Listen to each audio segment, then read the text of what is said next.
me, eh? Okay, so I think we're on, Maeve. So welcome, and we'll just give it a couple of seconds just for people to join. I'll just check that we are actually going live on Facebook, which I think we are. Let me just have a quick peeker. City, don't eat me. Yes, I think we are. Are you pinging up on? Yeah, I'm going to try and come out of it though, so we don't hear it in the background. Yeah, I'll turn my volume down as well. Oh, I can see that we've got. Oh, hi, Catherine. Yeah, if you're watching, guys, could you just say hi to us? Because we're just checking that we are actually live, and we're trying to run it so that we can actually see your comments so that we can interact with you. Is live. Perfect. I can see it. I can see it. Perfect. Oh, hello. I can see you better in the iPad down here because I haven't got my back on and it's tiny in the phone. So hi, Carol. Hi, Lauren. Hi, Pam. Hi, Jackie. Hi, Emma. Hi, Sue. Hi, Stuart. You will notice, guys, that each time we're going live, there's some bizarre links that are coming on. Yeah. Please do not click them. Unfortunately, it's one of those things that happens when you go online. There are people that try and get you to click the link. So please totally ignore the links that are appearing with clearly people that do not live in the UK. So that would be grand. So hi, Katrina. Katrina Adams says hi. Hi, Jane. So I think we're good. We're ready to go. We already have 50 viewers, which is pretty amazing. Wow. So thank you so much for joining us again. And thanks a million to Maeve for coming back on and putting up with me another time for the Rider Clinic Live. Now, we covered last time, and we'll do a quick intro anyway, but we covered last time mainly kind of upper limb stuff, didn't we? So Maeve and I had a chat, and we know, well, because all my injuries are lower limb, that a lot of people have problems with lower limb. Back, we're not going to cover, guys. We know it's a massive topic. We will bring you the back in the spring. Okay, so there will be. Oh, I have to say hi to my mum. Hi, mum. So I better say hi to my mum as well. Oh, hi, Maeve's mum as well. I'll tell my mum I've got lipstick on. I'm going to sit on my hands for my mum. Yes, you're going to sit on your hands and get my hair out of my eyes. It's getting cut next week. Yeah. So so we're going to have a look at the lower limb stuff, but. For the guys that haven't watched before, my name's Diane. I'm a trauma consultant at a major trauma centre at the moment. And I run the All King's Horses page, which is here as a resource source for you to, get hooked up with whatever you need medically. And Maeve is wonderful. I use her program, but introduce yourself, Maeve. Tell everyone who you are. I am a chartered physiotherapist, and I am also an ACPAT physiotherapist, so I treat horses and riders. I've been doing it for a long time. I think I've been treating riders for about 20 years. And I also run a company called Activate Your Seat, which is an online exercise program for riders, done against the resistance of bungee, as demonstrated by Diane. Which and so I love. So Siddy, I'm convinced one of these days he's going to actually take a chunk out of me, isn't he? So I met Maeve during lockdown because I saw on Instagram some posts about the Activate Your Seat program, and being, trained in surgery as well as emergency medicine, the fact that you just focus so much on psoas and all the things that just medically made sense to me, that I bought the program myself. I can honestly say, guys, since I've been using it, I've noticed a massive difference in my riding. Immediately after using it, I was able to go down two stirrup holes. I went down straight away because I was able to actually loosen my pelvis off. So we are going to cover lower limb. So what sort of things do you get asked to see, Maeve? What are the most common things as a rider physio that you get approached about? So probably after back pain, which I think we'll spend a whole topic on. Hip is probably the next thing that I see a lot of. So hip pain, hip tightness, hip discomfort in the saddle, at any age, so young and old.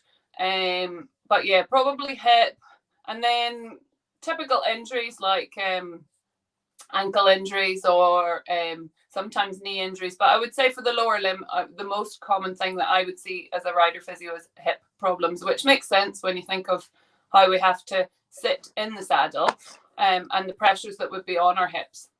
Yeah, and I think I echo that as well. You know, as somebody that takes people in acutely when they've just had an injury, I see a lot of foot and ankle. See quite a lot of knees that are kind of acute knees as well, and then not so much hip. I do see them with a kind of pelvis in a big accident. Yeah.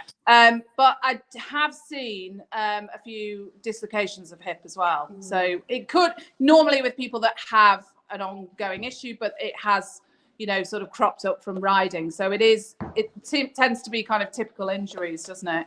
So I think you've got Stephen Skeleton with you. I have got Steve the Skeleton, who has missing all of his limbs bar one. Yay! Thankfully, a lower limb. Yay! Steve actually belongs to a friend of mine who's a physio, and I borrowed him to do a P4 talk last year and never gave him back. So sorry, Carly, if you're watching, I will give him back. But I thought he'd be useful because we could have a look. He's quite small, but we can have a look at it's perfect. The shape of your hip and how your hip aligns to your pelvis, and then knee and ankle as well. And so basically your hip joint is the ball and socket joint. So this is the head of the femur, which is the ball, and then the socket is the acetabulum, which is in your pelvis. And so it's designed to move in lots of ways. So you have flexion and extension, abduction, which is out to the side, adduction, which is in, and then external and internal rotation. So you have a lot of movement in this joint because it's a ball and socket joint. And because usually the socket is a bit shallower, then we have what's called the labrum, which is the lining of the socket, which comes out around the sides. You can't see it on the skeleton, but it comes out around the sides and makes that socket deeper. Yeah. And so that's quite a common place to have issues with. You get labral tears. Often it's microtrauma where it's been repeated small issues that have built up over years often, and then people get problems with that. Or sometimes it can be one traumatic incident, but more often than not, I would say it's a build-up of things. And so, yes, because this joint moves so much, it's also got quite strong ligaments around it. But also there's quite a lot of musculature around it, and it's really important musculature for riding particularly. And so the muscle that I talk about all the time, which is psoas. I love psoas. I love psoas. It might be my favorite. But I think it is my favorite as well, because we use it clinically, like for we do psoas stretch for appendicitis. Like there's loads of things in the abdomen. If they're kind of sat on the psoas, you can get, you know, inflammation of the psoas. So I love the psoas. I love it. I'm with you on that. Because years ago, I think us physios used to give psoas a hard time, but actually the more we looked into it and the more that we've studied it, the more we realise how important it is, and particularly for riding. And it's a big chunk of a muscle. So massive. It's your main hip flexor muscle. So when people say that, you know, I've got tight hip flexors, I get a lot of pain in my hip flexors, the main hip flexor is the psoas. And so it attaches from this side of your lumbar spine and a couple of the thoracic vertebrae. And it comes through here, attaches onto the pelvis and then onto the hip. And it's really the only muscle in our body that joins your lumbar spine, your pelvis and your hip together. And so for riding, that really is key. If we want our pelvis and hip to move with the horse, this muscle has got to be both strong and supple enough to allow us to do that and to allow us to be able to absorb the movement. Yeah. And so often it's really weak. And so people will complain that they have really tight hip flexors, but actually when you go into it and test it, it's actually really weak.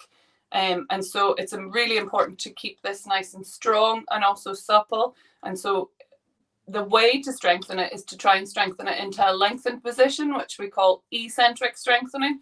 And that's really the best way of trying to strengthen it and make it more supple, because you can stretch it for, I mean, I see riders who've been doing hip flexor stretches for years. God, and is it not working at all?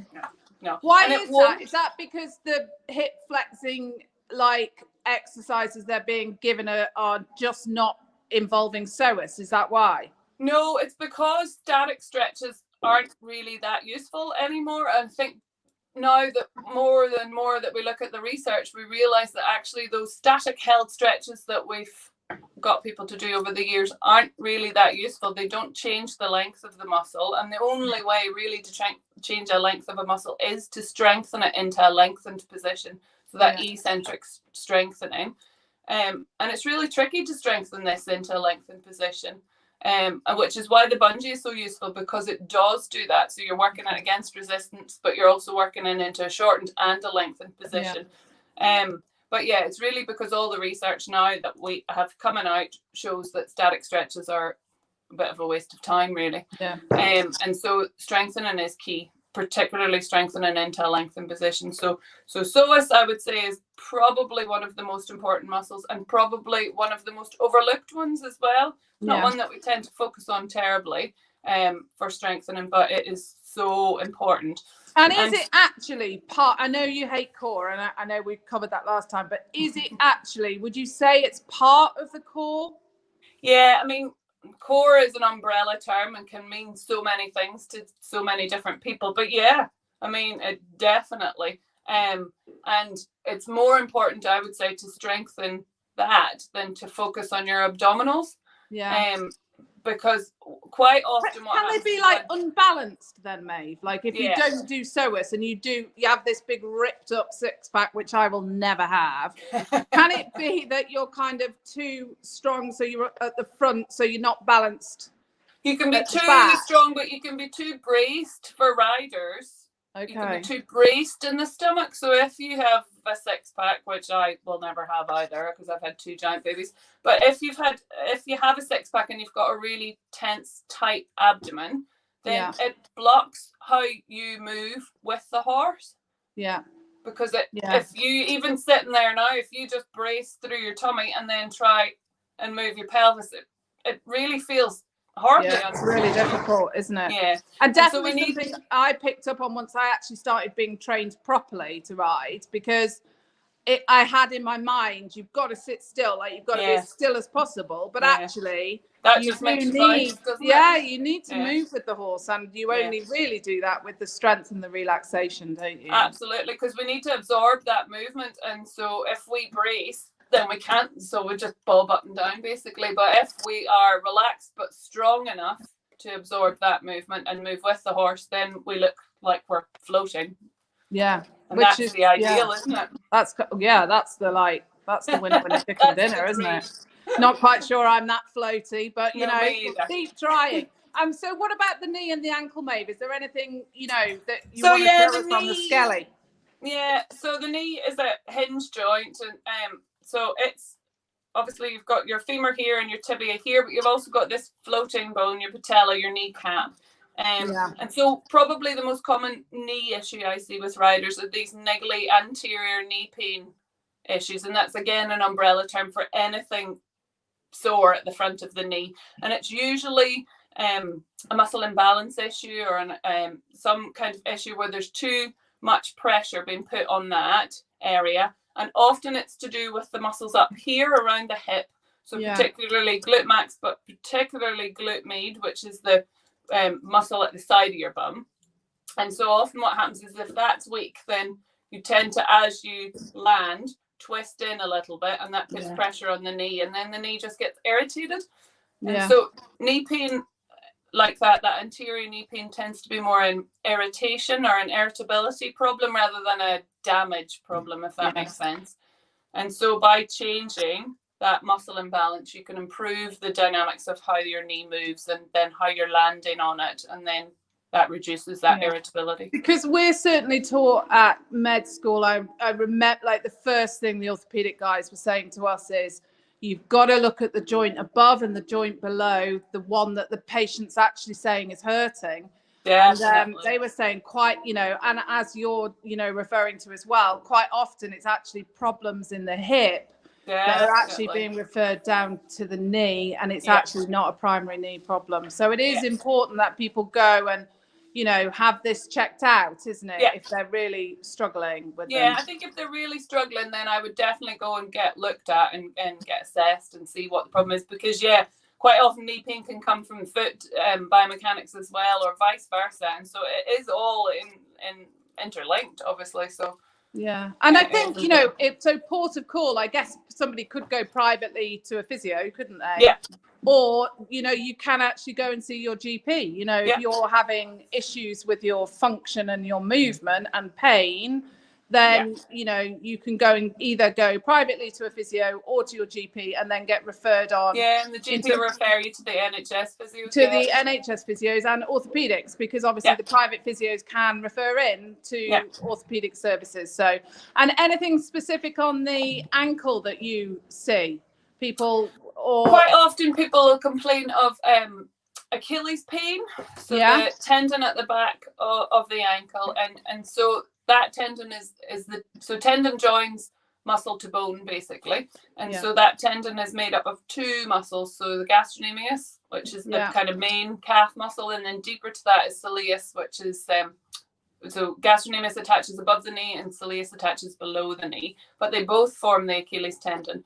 And so people will complain of pain in the Achilles tendon often, or that they're struggling to keep the heels down and be comfortable with that. And again, eccentric comes back to eccentric strengthening of those calf muscles. So strengthening the calf muscles into a lengthened position rather than just stretching the calf. Because they're tight, aren't they, essentially? They're tight and they're weak. And so by strengthening them, so I often put like reels of exercises onto my social media pages, and there's loads on calf muscles, but you want to strengthen with the knee in a straightened position and the knee in a bent position, so you target both those muscles.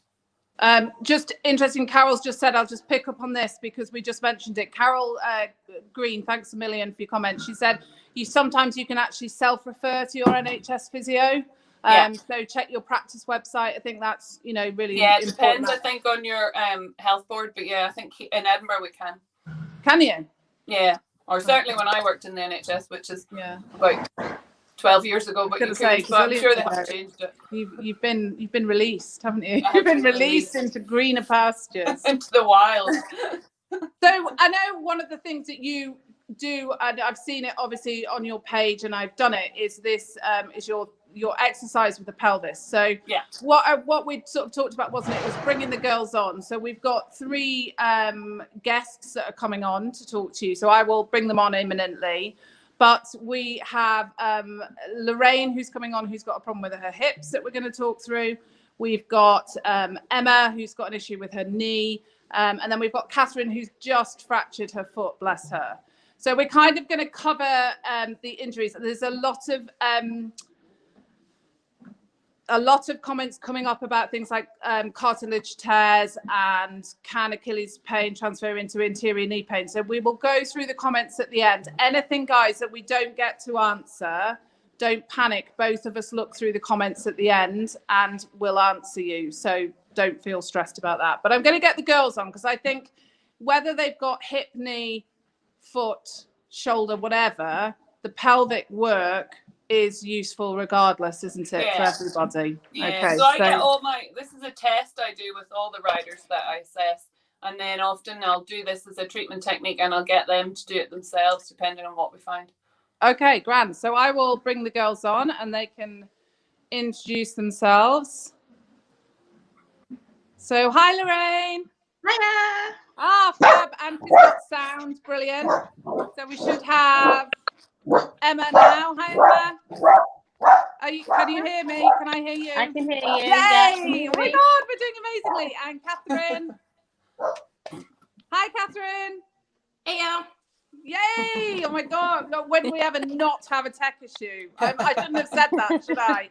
I need to touch some wood pretty quick. So I'm just going to do that. So welcome and thanks a million for coming on. Are you guys happy just to introduce yourselves quickly? So if we start with Lorraine. Okay. I'm Lorraine. I've been riding all along. I've had hip problems my whole life. I've had... Yeah, bless you. Yeah, I've had a double hip replacement 2 years ago. And I'm trying to get back in the saddle again. I've been out of the saddle for 16 years, so I'm trying to get back in again. Got back on now. You'll get there. We'll help you get there anyway, so don't you worry about that. So Emma, we know Emma already. Bless her. Hi, gorgeous. How are Introduce you? yourself. I'm very well. Introduce yourself to everyone, Emma. I'm Emma. I'm an event rider, show rider, and I have an ongoing issue with my knee from where I got kicked whilst out hacking and smashed my leg into 3. And funnily enough, it's fine when I ride. It's when I'm not riding. It is pure agony. Oh, bless you. Okay. And Catherine, bless you. You've just hurt yourself, haven't you? Yeah. My name's Catherine. I fell off last Wednesday. Well, actually, he fell on top of me and fractured a bone in my foot. So, ouchie. Everything else okay though? Is it just the foot? Yeah, just the foot. Oh, thankfully. Thank goodness for that. Thank goodness for that. So thanks a million for coming on, guys, because it's so helpful for other people to obviously, just listen to the advice that we give, but also realize that there's a lot of us out there. If you follow my page, I've got massive problems with hips and knees. So it's just reassuring to know you're not the only one that's struggling with an injury, and you can kind of get in touch with other people. So I've found it really helpful, which is why we do this. So Maeve is going to take us through this pelvic work. So anyone that's watching, there is about 95 of you now. So grab a chair or whatever Maeve says, and let's do it. So you just need to be sitting. So it doesn't matter what you're sitting on. But what we're going to do is what we call pelvis dissociation. So we want to try and move our pelvis, keeping our lower back nice and relaxed. And so I don't know if you can see me. That's as high as my chair can go. And so what you want you to do is to sit up nice and tall, but relaxed. And then what we're going to do Where are the legs going, Maeve? Where are your feet going? Just feet on the floor, just comfortably. And then what we're going to do is roll the pelvis back. So you feel like you're rounding your lower back and tilting your pelvis as far back as it can go. And then the same forward. If it's sore, don't push into it. Just go as far as you can go comfortably. So we're just rolling the pelvis back, rolling the pelvis forward, rolling the pelvis back, and rolling the pelvis forward. And so this is the movement we need when we want to absorb the movement of the horse. And so a lot of the times when riders come in to see me, they might kind of get stuck halfway or not have a full range. And so what we'll do then is we'll work on activation points for the muscles around there. So psoas and glutes. So we're going to do the activation point for psoas now. So I want you to find your belly button and then find the sticky out bit at the front of your pelvis. So this bony bit here at the front of your hip, and go halfway between the two. You can do both sides at the same time if you want.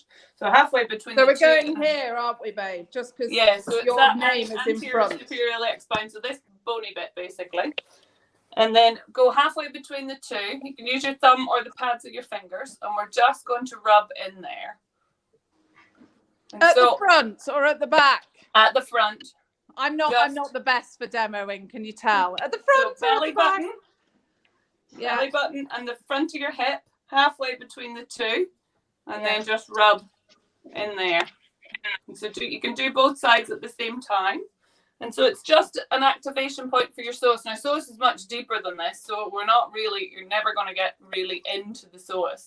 But you just want to use these little points to activate it a little bit. So I normally would spend a couple of minutes doing this on a rider. You're going to spend about 30 seconds to a minute doing both sides. And then we're going to retest that pelvis movement and see what it feels like. Sometimes it can be a really sensitive spot. And often, if I'm getting a rider to do this at home, I would get them to do it lying down because it's easier to get into.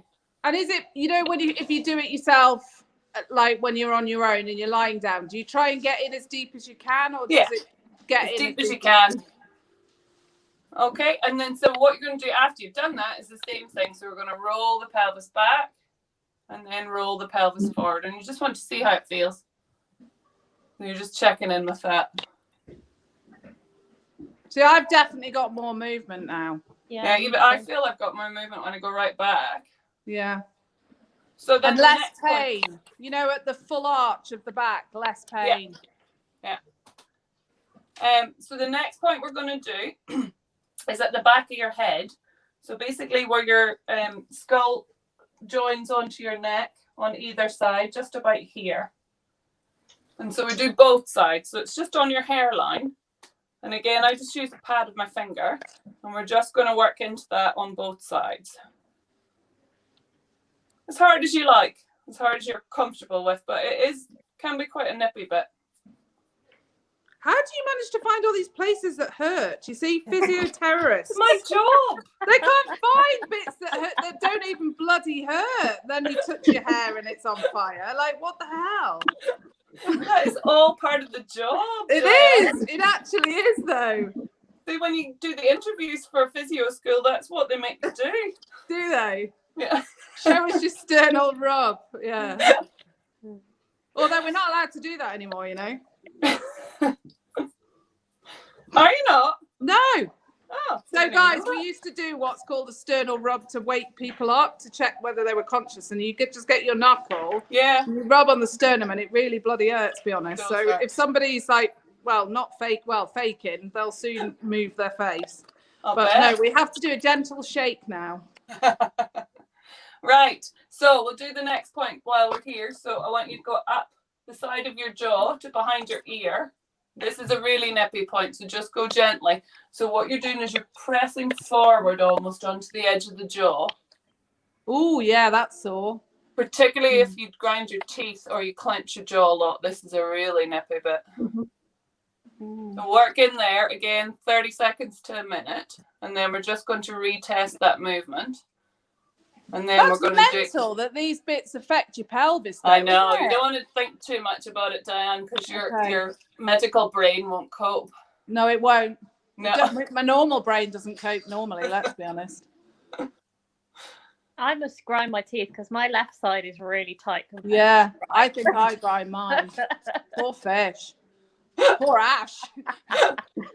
That's payback. Yeah. Right, and then once you're done, Yeah. get back into position and then see if you just roll the pelvis back and then roll the pelvis forward and see what it feels like.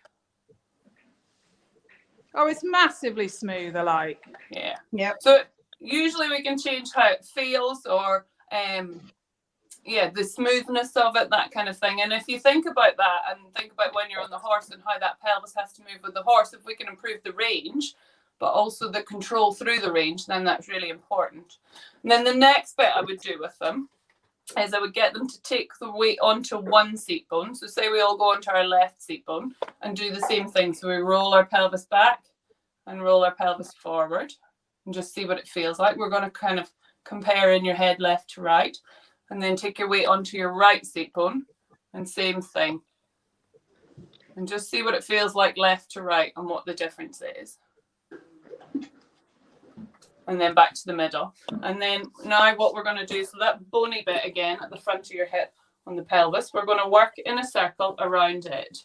So I usually use my thumb and just work away in there in a circle. Like a circle probably about that size. Yeah. So you're just working in and around, right the way around. Usually when you get into the inside, it's a bit nippier. And again, I would get them to do this lying down because you can, it's easier. So same thing. You'll find some bits are fine and some bits are a bit nippy. Yeah, Ray says, the dentist in me does not understand this, but wow, it works. I'm with you, Ray. I tell you, I'm with you. To be fair, a lot of these techniques that I use came from courses that I did after I graduated. And yeah, the physio brain in me took a while to come around to this as well. But it is, and the joy of it is people can do it to themselves, which is always good. So I'm going to swap and do my left side now. And I think that's really important, particularly for me as a physio. I want to improve people's function, but I want them to do it independently. So I don't mind treating them when they're in, but what I much prefer is when they can manage things themselves. Yeah. And just showing them how to do that, and I think that's the key part of our job as a physio. Yeah. And how often would you recommend somebody kind of does this then? Well, some people need to do it every day initially. I'll do this quite regularly to myself because I had 2 enormous babies and quite a traumatic birth with the first one. So I have a lot of issues with my right side of my pelvis. So quite often if I feel like I'm not quite sitting square, I'll do a lot of this on my right side just to get everything moving a bit better. Yeah. So once you've done that, same thing again. So we'll just stay in the middle, roll back and roll forward. And then we'll take the weight onto the left seat bone. God, my roll chair back creaks. and roll forward. And then swap and weight onto the right seat bone. Roll back and roll forward and just see what it feels like. I feel like I've got a bit more control in it. I don't know what everyone else thinks. Yeah. I've just got a bit more like control over the move, especially on the one. Yeah. I know I ride on the left rein, especially in canter, I lean in. And my trainer's always telling me to sit up. So I've become very conscious of pushing all my weight down through my right seat bone to make me sit up straight. Yeah, so that one that we did would be really good for you then.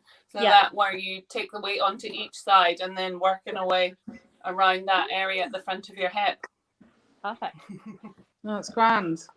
Grand. That was brilliant, Maeve. Thanks millions. We've all got very flexible pelvises now this evening, and we can use that. That's the thing, like you said, it's really good to have exercises that you can actually use yourself. You know, lie in bed at night, just and get it takes done. 2-3 minutes to do. I mean, it's not difficult, and if we do it regularly enough, then with movement, it's all about the brain. So it's your brain that controls everything. So it's showing your brain an easier way to do things. And the more that we do that, the more the brain thinks, oh, that's nice, and that feels more normal, and then it adapts it as a normal movement pattern, and that's really important.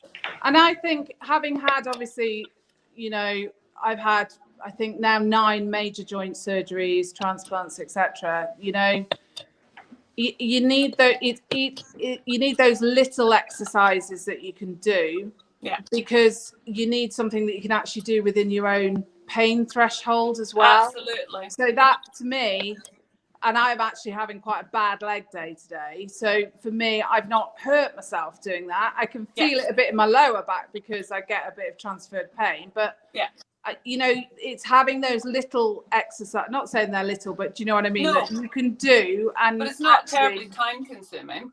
No, because that's the thing, isn't it? Like when you're getting better or rehabbing, pain's an issue and time's an issue as well. Like, you know, so I like that one. I don't know what you guys think, but I'm a fan.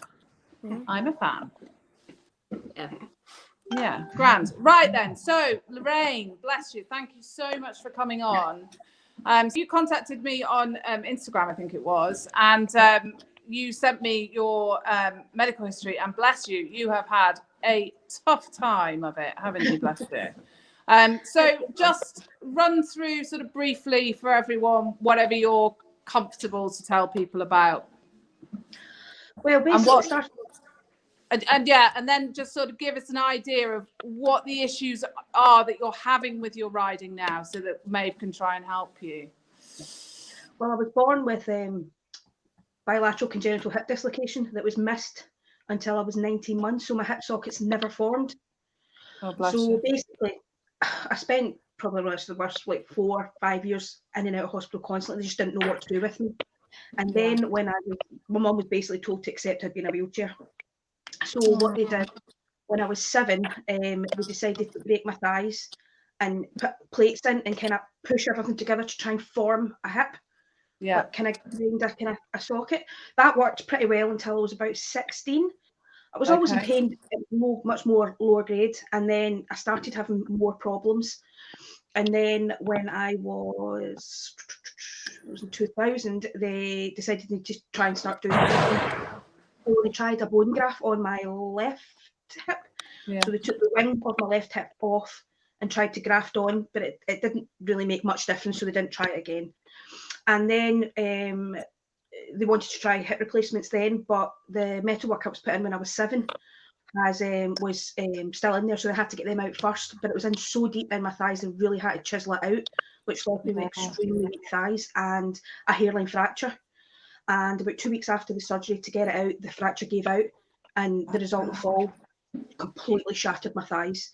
So they had to like pierce it all back together again. So I had metal work from like through my hips right down to my knee to hold everything together. And for some reason, I just don't grow good bone quickly. I grow good bone just very, very slow. Yeah. So after that, they says there was just too much trauma. Like no of the surgeons were willing to try. But then I went to another surgeon, Mr. Meek, and he said, well, let's try. You're in a wheelchair anyway. What's there to lose? Yeah. He gave it a go, and he says it might not work, but let's just try. And the aim of it was a bit more movement and a bit less pain. And I'm here now, so it's a success. So I'm upright. I'm working with my elbow crutches now. I've not had to use the wheelchair. I'm still limited in my walking, but as I told him, walking's always hard. I don't care if I can't walk as long as I can ride again. Yeah, so that's amazing. And really last year I began to start trying to get back on, and I've got a high mountain block, and the girls at the yard are fantastic. They all help me. Like they'll put my left foot, I can't lift it up into the stirrup with it being a little bit higher, the mountain block, so they'll put my foot in the stirrup. And my problem that I'm having at the moment is I can't swing the leg over the horse. So I'm up and then I don't have the power to swing the leg over. So it gets halfway and they kind of have to shove it and then it goes down. But I'm so weak that but I never know what, because they tell you when you've had a hip replacement, you can't do this and this and this. I've no idea what I'm actually allowed to do exercise-wise to strengthen all these legs up.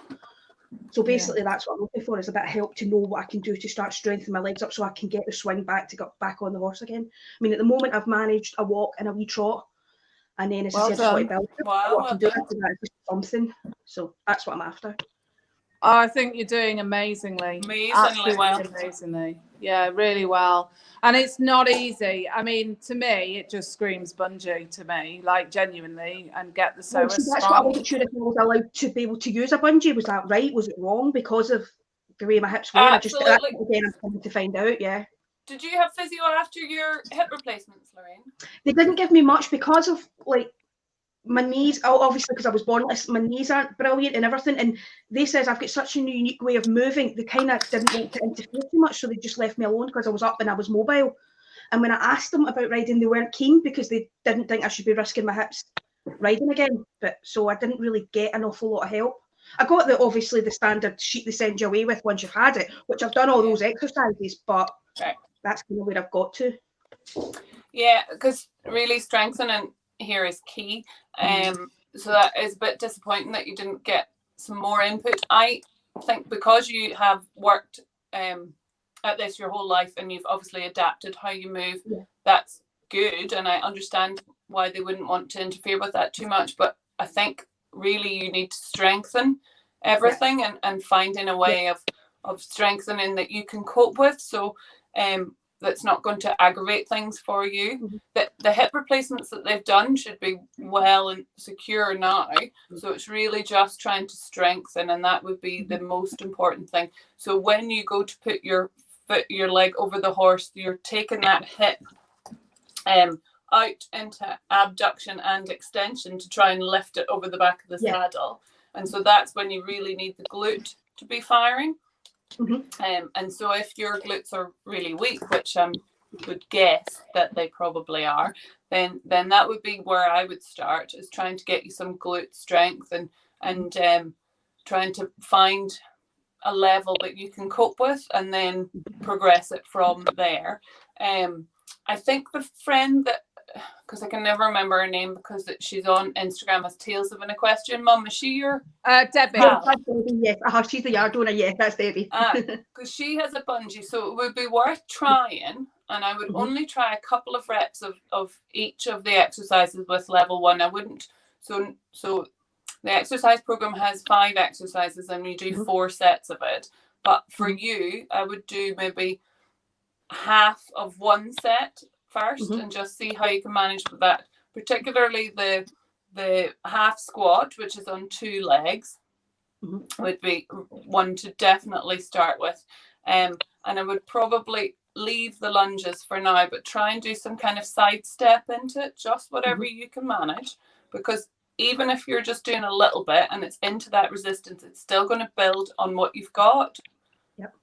And it's not like, having had obviously the problems that I have, I'm very wary of exercises because they can they can make it so irritable that you lose your function for a couple of days. But there is resistance with this, but it's just so gentle. It's not that kind of go to the gym and then you can't move type stuff, which is it's not like lifting heavy weights, and you can control it yourself. But we need to find a level for you that you can start at and then progress from. Does that make sense? So we can't send you in to do 4 sets of 5 exercises, because that's just not going to cope, and then you would be in pain. So it's finding a level that you can cope with, that we are loading and we're improving the strength and the function, and then just building on that. But I would build by, like, I would do maybe find a level that you can cope with and do that every second day for about a week, and then add a couple more reps and then build it up really slowly, so that you build your tolerance level much slower than maybe somebody else would, because you've had these issues for such a long time. Does that make sense? Yeah, absolutely. Totally. But it really, for you, the key to getting the leg lift up over the back of the saddle is to build those glutes and build that glute strength and that glute tolerance to exercise. And so that would just be little and often, and building it up.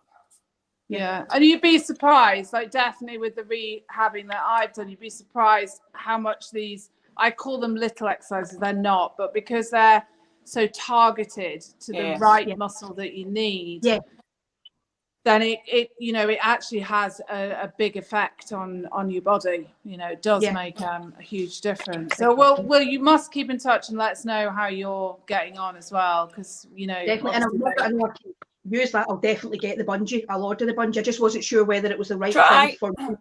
I'll try your friend's one first. That's really is the way of you seeing what you can cope with, and then and see how that goes, and then just build on it, but little and often, I would say. But start really small, so that you're not going to aggravate anything, and then just build on that slowly every time until you find that level that you can cope with, and then every week or so you just lift that a little bit. Does that make sense? A bit more.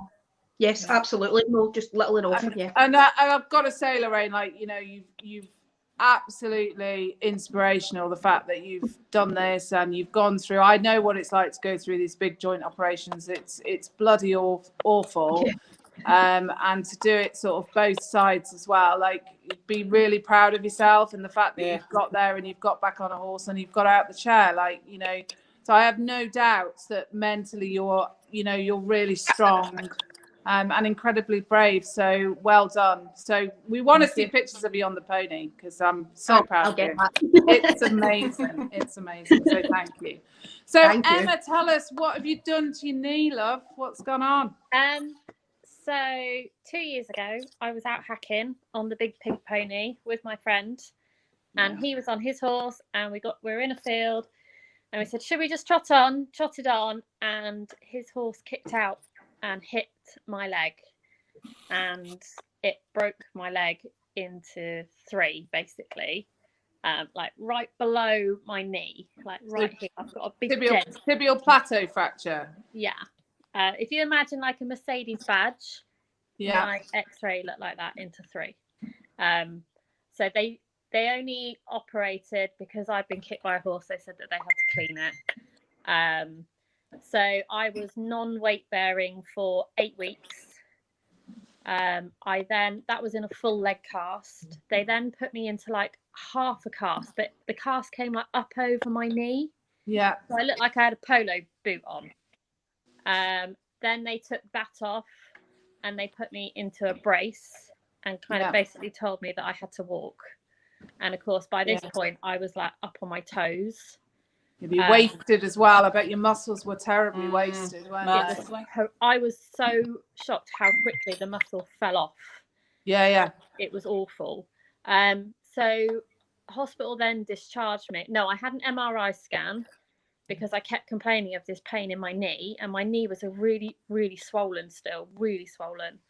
My MRI, the consultant said it lit up like a Christmas tree, whatever that means. So then because I'm close to Lambourne here with the racing people, we've got the Injured Jockeys Fund, and we've got Oaksey House. I don't know if anybody's heard of it. They've got a brand new hydrotherapy pool. So it's a pool with a treadmill in the bottom of it, and it's got cameras all around it. So they can watch how you walk. And basically I had to learn to walk again. I then started back riding, and riding, my knee doesn't hurt at all. But when I go to get off... Are you lame when you get off? Yeah, really lame. And I mean, I land on my left leg. I won't land on my right leg or both legs because the shooting pain up through my leg is horrific. And then my right knee it's a very funny shape now anyway. They're not a pair. And it just feels like it's permanently on fire. It's the only way I can describe it. But it tends to be more down the outside rather than the inside. Okay. Right on the outside of the knee or down the outside of the calf? On the just below the knee, like going down into the calf, like almost like the top of my shin bone. And do you get any pins and needles, tingling, numbness? Where the horse actually kicked me is totally numb. I've got no sense or feeling whatsoever. And that burning sensation that you get, do you get pins and needles or anything with that? No, it just feels like it's on fire. Because it could, your perineal nerve is quite near there, so it could be that you had a bit of perineal nerve damage as well with the injury. Right. What makes me think when you describe the burning sensation. Yeah. Interesting that it's your right side and that it's your right hip that you struggle to put weight down through the horse. So I would definitely work on that pelvis dissociation that we did with you, because I wonder if that's partly why you struggle because of the old knee injury. Then you don't want to take the weight onto that hip, on that seat bone when you're in the horse. So I'd definitely work on that. And then also because of what you described on the horse, I would definitely work on strengthening higher up, so around the hips, so the glutes particularly, so that you are not overloading that area of your knee on the right when you walk as much, so that you've got as much hip strength as possible to take the weight off that. But if the burning sensation continues, I would go and see somebody about that and just get it assessed. Yeah, I was going to come in with that. I don't think, I wonder whether because she's loading her knee abnormally since the injury, whether she's taken a bit of cartilage off. Yeah, I suspect. Just irritating things. So yeah, I would probably go and get it looked at, to be honest. But yeah, I would, for when you're riding, I would do that pelvis dissociation thing that we did at the start to try and get more weight down through that right side and that right seat bone, and then I would work on strengthening higher up around the hip. But I would just go and get that looked at. If it's a continuous kind of burning sensation, just get it checked out. Yeah. Right. And does it give way, Emma, at all, or does it feel like it's going to give way? Yeah. I mean, I can like jump out the car and it'll be like jelly leg type. And will it actually buckle and go? It has done. Okay, I would definitely go get it. Does it ever lock? She needs a repeat MR, doesn't she? Yeah. Well, you see, like I kept saying, something's not right. You what? Sorry. Does it ever lock where you can't move it, can't bend or straighten it, where it feels like it's okay. No, I mean the only thing. So when I'm riding, because I tend to ride quite short because that's my safety net. Yeah. So am I loading more weight through it riding short, or am I better to ride longer? It depends actually on the person. Some people prefer to ride short and they find that more comfortable on their knees. So it really just depends on the person. A lot of that is to do with your hip shape and your you know, how your hip ball and socket are shaped and whether that's more comfortable for you. So I think if it's more comfortable to ride short. I wouldn't worry about that. Okay. The only other thing I've done is I've messed around with stirrups. You know, I have changed. I had some Sprenger bow balance, I think, to start with, and then I've moved on to the Flexons, and it does. You know, it's offloaded the pain out of my knee and hip. I don't know if anybody else rides with a Flexon, but it does. I do. Really made a big difference. Yeah, I really like them. So it does make a difference. You can try them as well. Like, you know, it's not sorry to any other brands, but I can only say what I've used, and you can definitely try them for, I think that most stockists will let you try them for a couple of weeks to have a feel what they're like to ride in. But I do, like, I've got some tech Aphrodites that I use on one of the saddles, and I know about it when I've used, you use the stirrups. You might find that helps a little bit because you ride a lot, don't you? Not so much anymore, but yeah. Well, I know. Oh, bless you. But yeah. So hopefully that'll be helpful. But Emma, you do need to go and see somebody. But we're in touch anyway. So Okay.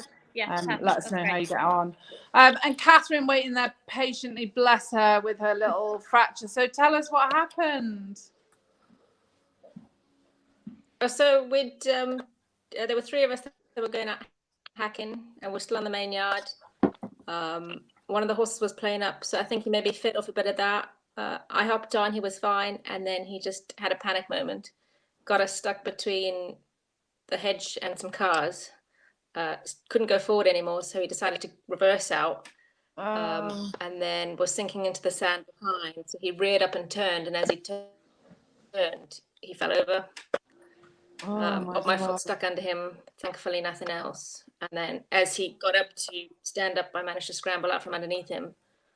Thankfully he only had a few scrapes, nothing serious. But God, I'm really sorry that happened. That's a nasty accident, that is. You're very lucky to come out with just a metatarsal fracture. So is it which one has gone, love? Is it, do you know which one it is? Or if they just said it's in your midfoot? Third metatarsal on the left foot. Okay. So and metatarsal on the left foot. Okay. And how have they put you in a metatarsal boot? Are you in one of those David Beckham boots? Yeah, so sorry? Yeah, so I went to A&E, this was last Wednesday. This was last Wednesday, so I went to A&E and they did x-rays, had a look at it and said, nothing wrong with it, it's just bruised and swollen. I'll give you some crutches and off you go. But I couldn't weight bear on it. So I was hopping around on crutches, and then the next day they phoned me and said, actually, the orthopedics had a look at your x-rays and you've got a non-displaced fracture. So then I went back and got the boot the next day and have been making my way around in the boot and crutches. Okay. And how are you getting on with the boot and the crutches? Are you managing, or? Yeah, I must say the boot made a massive difference, just purely from the support that it gives. And then when I do, I can put a bit of weight on it now, but it's mainly on the heel. I just kind of hop around with a little bit of weight on the heel and the crutches. Okay. But the swelling's gone down a lot in the last week. And it's feeling a lot better. Yeah. Are you icing at all, Catherine, or elevating? Elevating a lot, as much as I can. Sleep with pillows under my foot. Icing's a bit difficult because I live alone, so to get off the couch to actually go and get ice, to ice it, to put it back, was really difficult the first few days because it was just really hard getting up and moving about. But also when I went to go fetch the boot, the nurse said that there was quite a tendon damage as well. The tendons were inflamed quite a bit. So just been I've got some really good gel that I bought from the horse shop, which is actually for the horses. I use it on me and it works a charm. Yeah, that's such an equestrian thing to do, isn't it? It's all right, I've got this horse gel.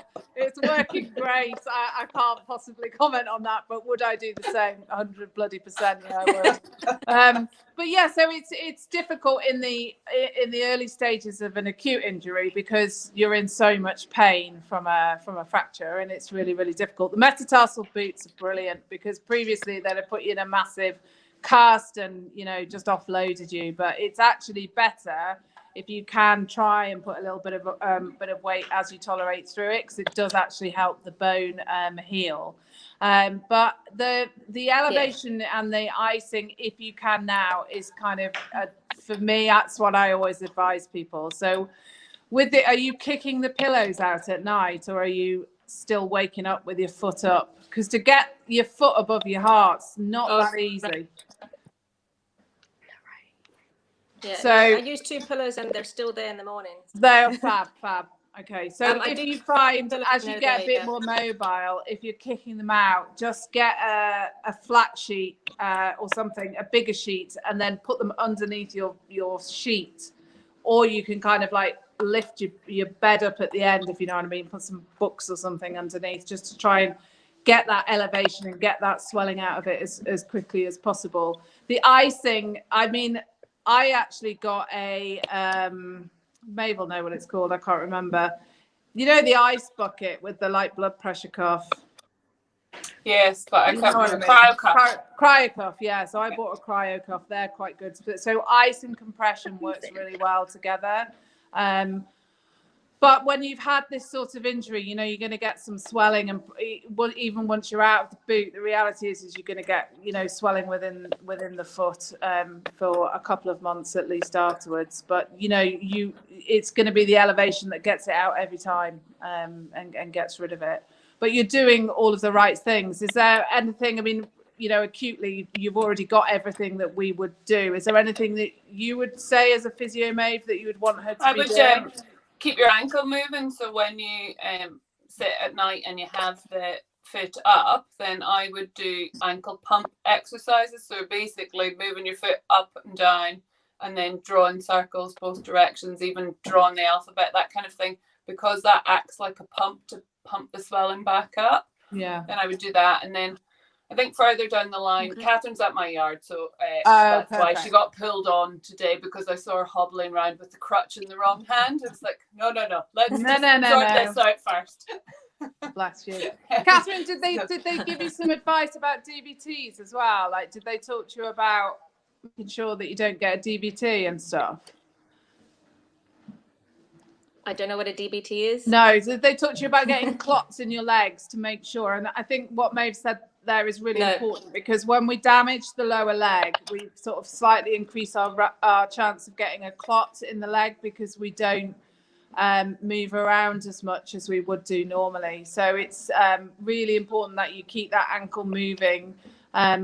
Depending on the protocol at your hospital, sometimes they'll actually anticoagulate you, so they'll make your blood a little bit thinner. But obviously they've assessed you and decided for whatever reason that you're okay in that situation. But what I would do is really concentrate on those ankle exercises, and luckily you're around Maeve, so she can keep an eye as well, just to make sure that you're pumping that blood back up and down through the calf as well, because it's obviously enclosed in that boot. But regular pain relief as well. You know, I'm a lover of the old drugs, you know.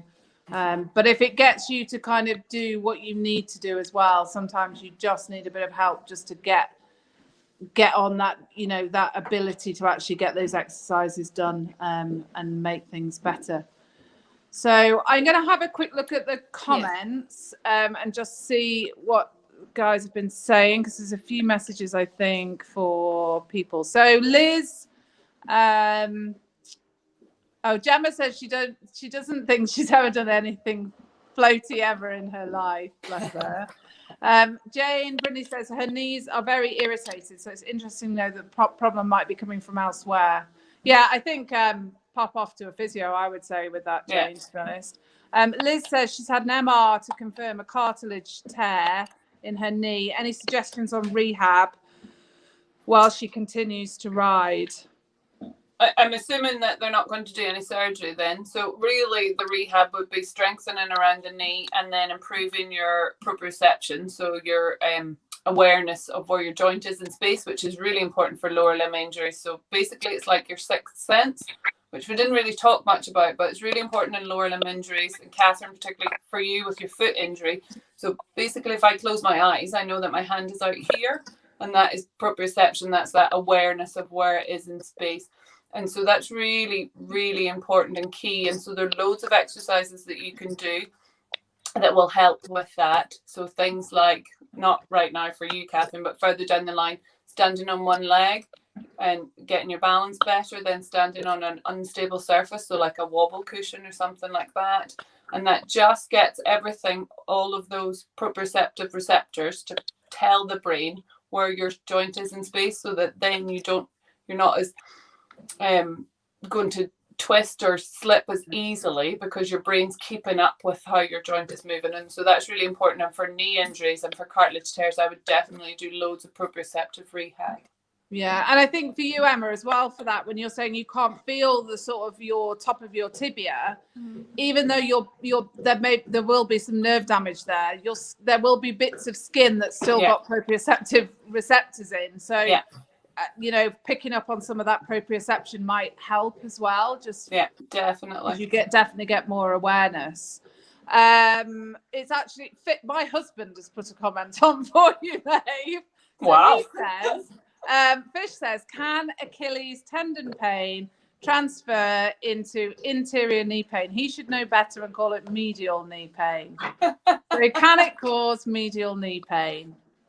Yes, but not because of the same structure usually, but yes, because you will adapt how you move because your Achilles is sore, therefore you will load your knee differently. So Diane, direct them towards the ankle injuries on my page. The ankle exercises, you can do them on your stairs. They're really important. Drop your heels down. That's the important bit, that your heels drop lower than the foot, and then you go right the way up and then right the way down. But I've got loads of them on. Okay, I will have a look. Debbie says you're more than welcome to borrow her bungee, and you're one of the bravest people she knows, Lorraine. Bless her. Kate says, Lorraine, so well done, you riding again. You're very inspirational. Thank you. Gemma says to Emma, totally sympathise with anybody who's had a tibial plateau fracture. I know Gemma, she's had real tough time with the tibial plateau as well, but hopefully, fingers crossed, she should be getting sorted out soon.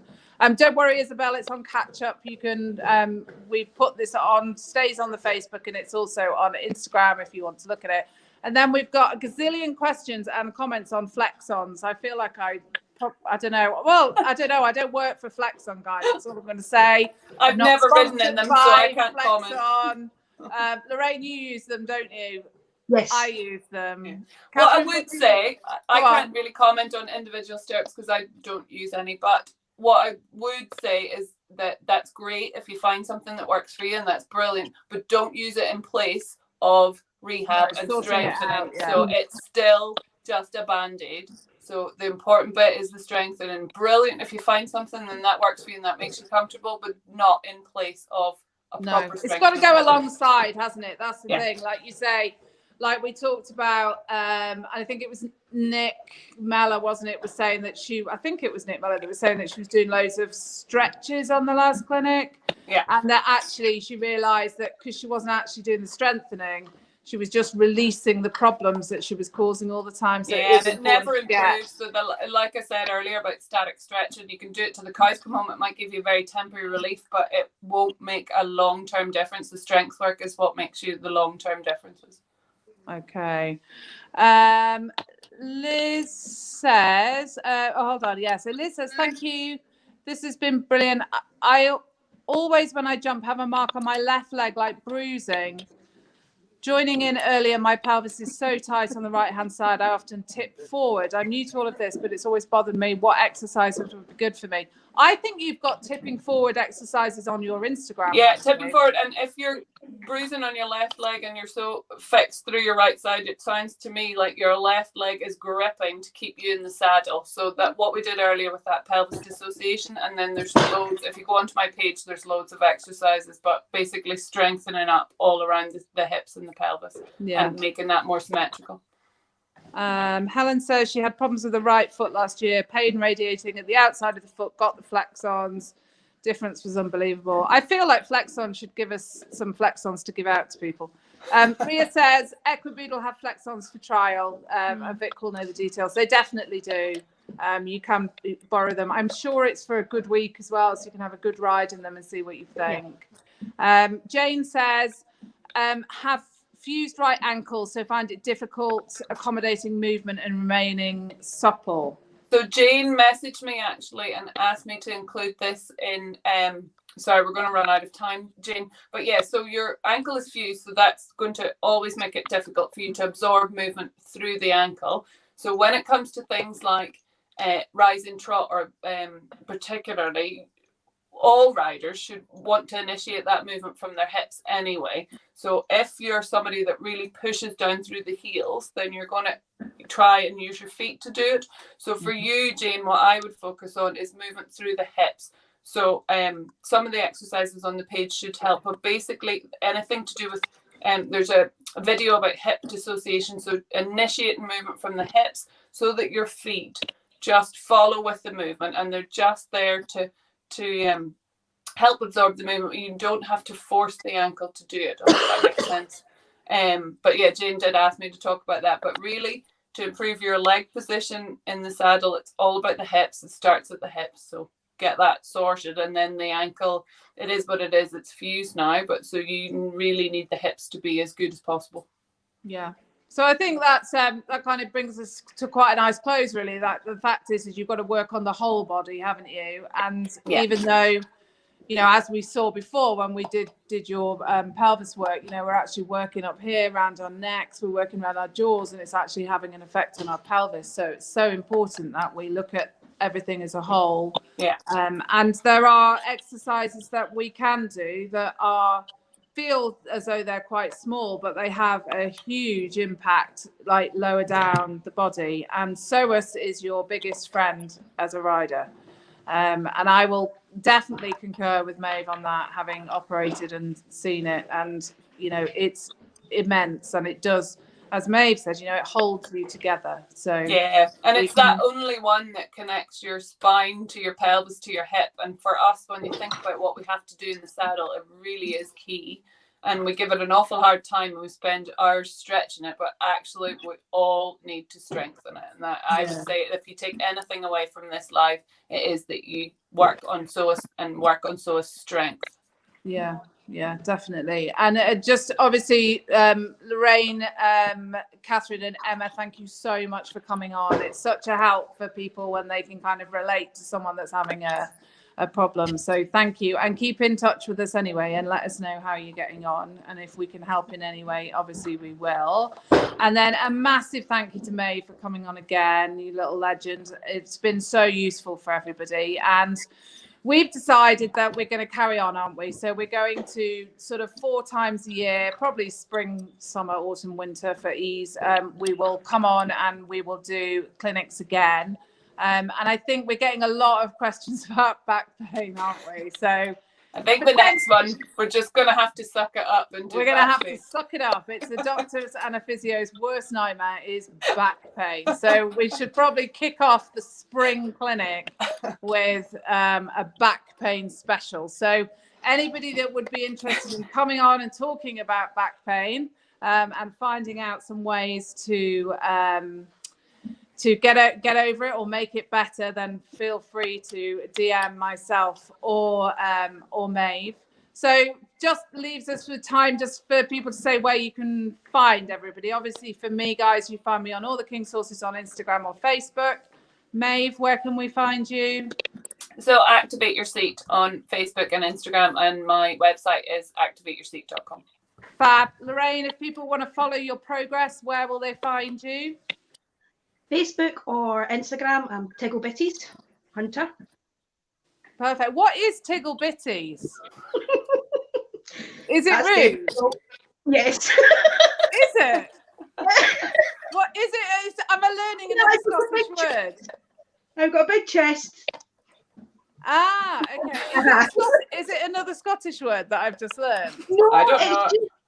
I didn't want to put my actual normal name on because I've got to be careful because I'm not working. So I decided to use a different name so I'm not so easy to find. As I say, anagram, and as I say, that was Debbie. It made it up for me. So no, it's cool. I love it. And Catherine, where will we find you so we can keep an eye on how you're getting on?